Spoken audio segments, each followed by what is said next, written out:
Hey everyone, Sycra here, and I was asked to do a video on facial proportions, which I've already done before.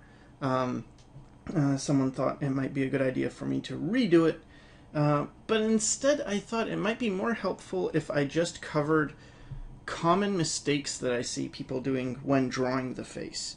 And maybe I'll touch on the proportions real quick, so let's just say I'm going to draw a head. Usually start with like this circle shape that represents a cranium, and then a straight line for the center of the face, and I get the jaw in, and it's a shape like this. Divide this in half, and that'll roughly be where the eyes go, and then from the eyes to the chin in half again is the nose, in half again, and a little bit higher than half would be the mouth. And then I'll place the eye sockets here and get the eyebrows a bit higher than that.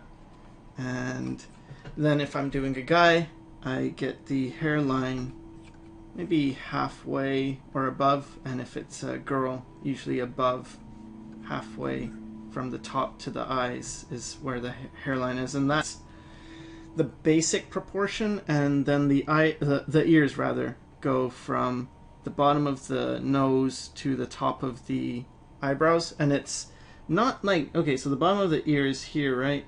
Or the bottom of the nose is like here, and the top of the eyebrows is here. It's not that big. What it is if you imagine the line curves around a bit like that, it's roughly in this area. So okay, so that's basic proportions. Fine. But what I find people have difficulty with are things like making the eyes the same size, for instance. And the way I deal with that is this, to start with the eye sockets. And I usually block in circle-y shapes like this, but I sometimes do more triangular shapes like this to represent the eye sockets. And so before I get the eyes in, I get the sockets in, and this helps me with size placement because the sockets of the eye has to fit within the face, right? And then the eye has to fit within the socket. And the eyebrows, for guys, they tend to hug the ridge of the eye socket more, so something like this. And for girls, it tends to go a bit higher, so it hits this line that I established before. But I don't know if it's so important to actually memorize. Well, it's sort of important to memorize all these lines, but I think it's better to just draw a lot and get a sense of it, so that you can experiment with placing, like, okay, place the eyebrows here, what does that look like? Okay, what if I place the eyebrows here, what does that look like? So I usually have the eyebrows for guys, again, hugging the top of that eye socket. And what I like to do is I tend to extend the eye socket. So, okay, so this is the eye socket right here, right?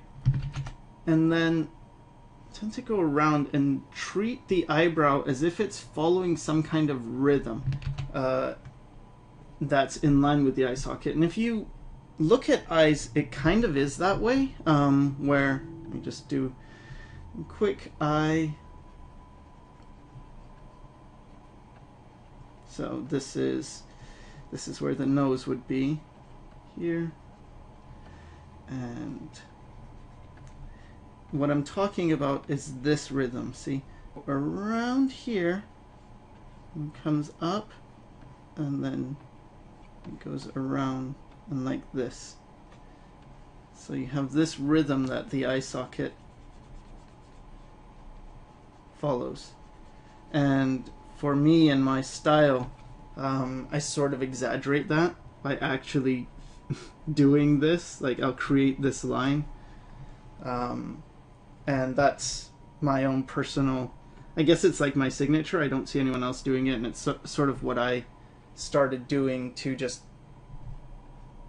make this my own, I guess. But anyway, even if you don't do this, you can erase that after because it doesn't necessarily connect, but it doesn't connect as defined as I have it in my works. But it is something that you can use that rhythm to get the end of the eye and then bring it into the eyebrow. And so, yeah, so you've got that. And just erase this and redo it. So then when you have the eye socket in, you can draw very lightly, you can draw an eyeball and then create the eye within that. Now for the eye, it tends to be a few lines. Let's see. Okay, so for this one, right, you've got 3 lines and then 2 lines or 1 line. You've got this line, right? 1, 2, 3, and then 4. And then the configuration of these, yeah, I guess 4 lines. The configuration of these can change a lot, but they're usually present. So you could have an eye that's like this,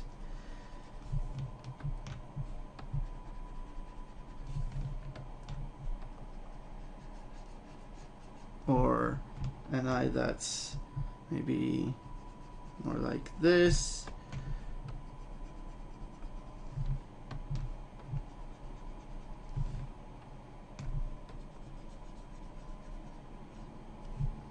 But you still get these same shapes, and the nose is on this side.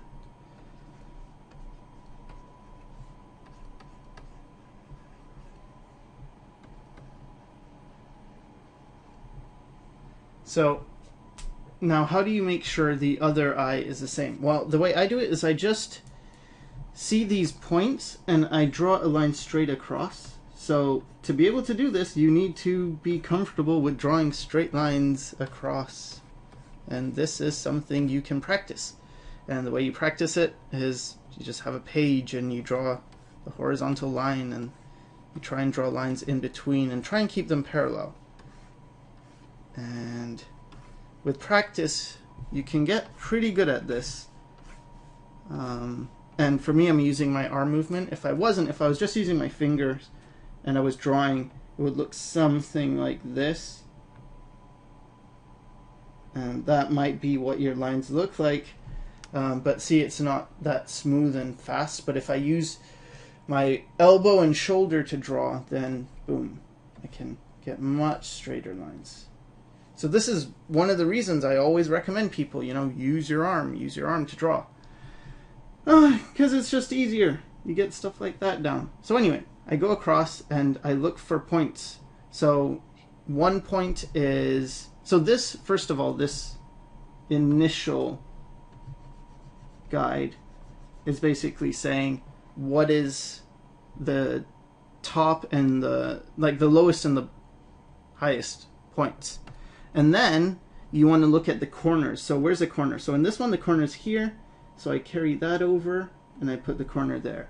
And see, we've already got the eye socket in, so roughly you've got a guide of where this eye is going to fit.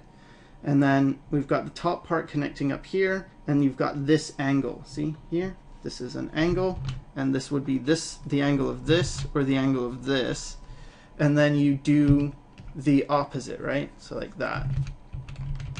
So then if I get this angle, then it would be that.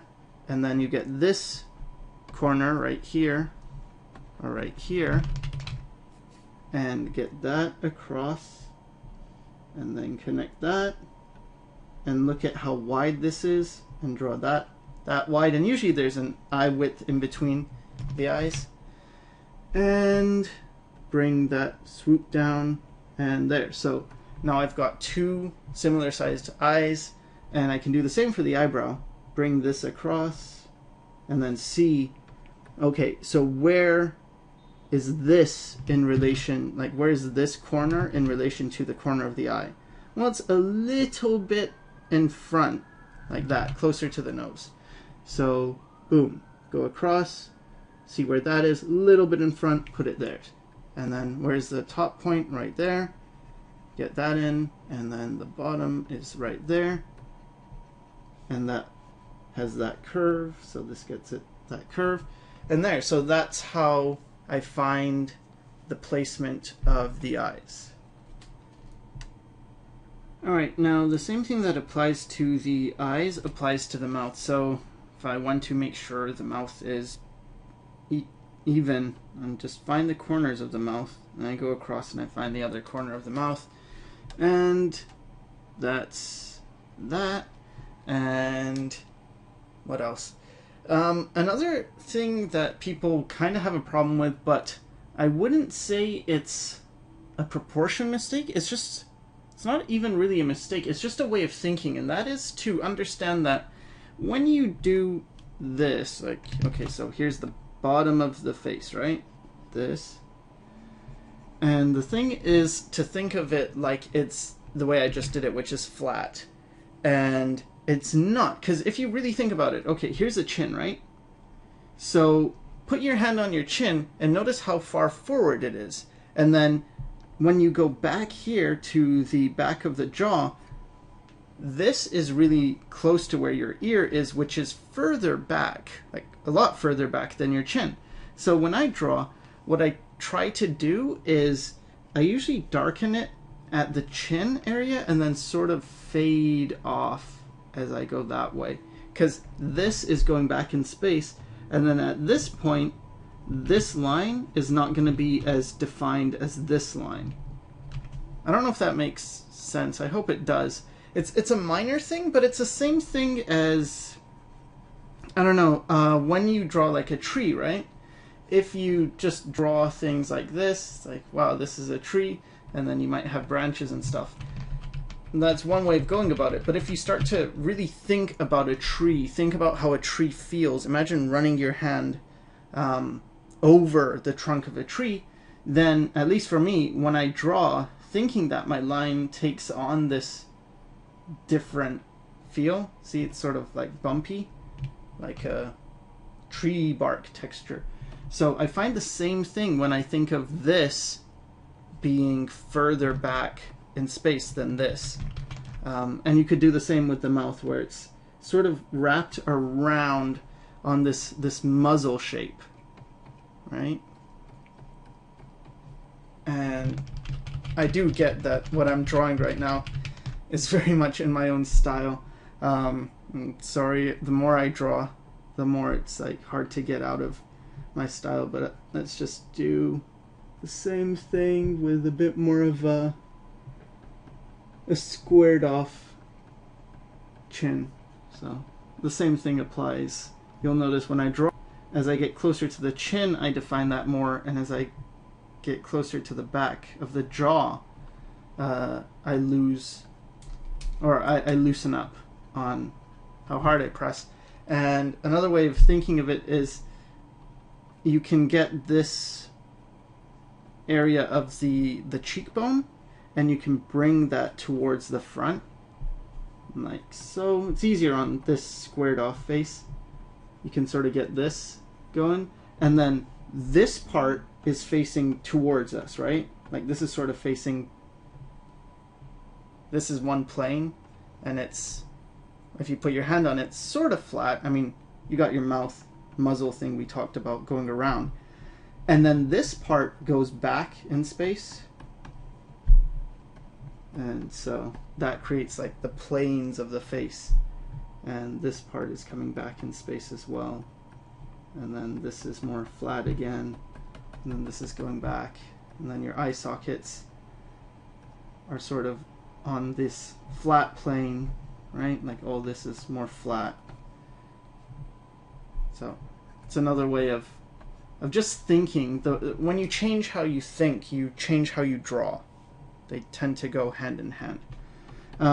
So the other thing is then, with that in mind, when you draw the ears, it's another issue. It's that you don't want to just be tacking them on the side of a flat plane, right? Like if I just draw this and this, it's almost like you just pasted this flat ear on the side of this flat face. But you don't want to be thinking that way. You want to be thinking that this is going back in space and then this ear is back in space and it's bending back like that. Like if you view it from a side view, it might look, the ear might look something like this in a side view. But then when you turn it towards us, it takes on this. Like you'll start to see this top part and then it comes around. So this thing changes to this type of shape with an overlap. And then you have that like flappy part. And in this, this part right here tends to be hidden behind the ear flap part. And then this goes around like that.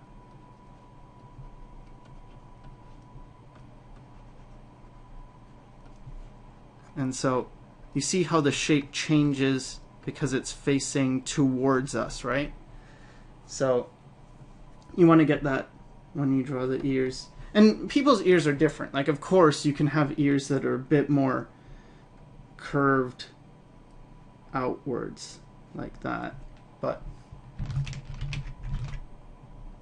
it's still usually more, I don't know, diagonal than in the pure side view. So you get that. And you can do the same to the other side. And again, you just carry it over, right? Carry over lines, find where these things meet on the other side and just redraw it. And the more you do it, the easier it gets. Again, mileage. And then the other thing is this cranium part, right? So all this, in keeping with what is in front of the other thing, that you don't just want, you know, a shape that is a flat shape. You want to feel the depth. This part goes behind the ear. So this part of the jaw right here comes in front of the ear. So this is in front, but this goes behind the ear. And you can also indicate that by lightly easing up. So you go around the cranium, and this part is further back in space than this part, because this is the front of the chin, right? But the front of the forehead is around here. This is the top of the head, right? So when you touch here, it's roughly in the middle, but it's much further back than this area. So let's say there's a guy and he had a horn. Well, you're probably not going to make the horn up here. If it was supposed to be coming out of the forehead, it would be around here, right? So anyway. So we start at the top of the head. Again, this is less hard than I would for this, because this is closer towards us. And then I'm easing up as I go behind this ear. And it's a minor thing again. And I can also shade this a little bit because this is a different plane. But as you do these things and have this in mind, your drawings become a lot more three-dimensional than maybe someone else's who is not thinking of these things. Another thing you want to think about is the temple. So we drew the eye socket, and then there is a bone that comes around, and then you've got the temple, which is in this area. So you can indicate that as well if you want. And it's not necessary, it's just, again, it's additional information. And something I like to do with the temple is just to think of it as you have, use a darker color, you have this part coming down around the eye, right? Then you have the eye socket here. So now I'm thinking more in terms of like a skull. You have this, and you have the eye socket, and then you have this cheekbone, and this whole thing is sort of connected, and then this comes around. So I don't know if that makes sense, but this comes around like this, and you've got this. So this is why it's important to think of the skeleton, because you need to be able to fit any head. You need to have a skull that fits in it, right? Even a caricatured head needs to be able to house a skull. Even an anime face, you need to be able to have a skull that holds that stuff. So it's important to study skulls and things. And you'd have the teeth here.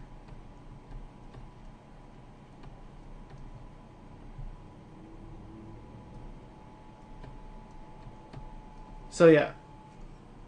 So, I mean, there's more I can talk about. Maybe I'll cover in another tutorial the jaw and how to move the jaw, how to open and shut it, how the mouth works. But I think for the front view anyway, I covered most of the common mistakes that I see.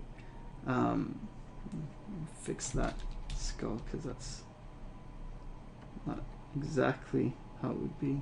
But anyway, yeah, I hope it helps you with some of these common mistakes. Keep in mind, you know, the eyes and how it's made up of these 4 lines, and how to practice these straight horizontal lines that are parallel. You can fill up a page doing this. You can also do this exercise where you put down 2 dots, you ghost over, and you try and connect them. Ghost, ghost, ghost, and try and connect those. And then what else? Yeah, paying attention to how the eyebrow, there's a rhythm to it. It swoops around the eye, and then you get into the eyebrow. And it doesn't have to be this severe. Like, this is pretty exaggerated. Maybe more like this is a bit more accurate.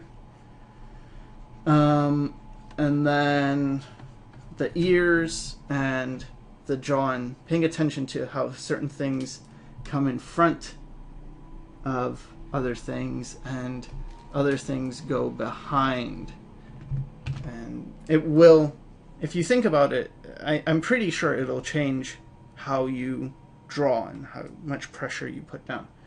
So hope that helped, and thanks for watching.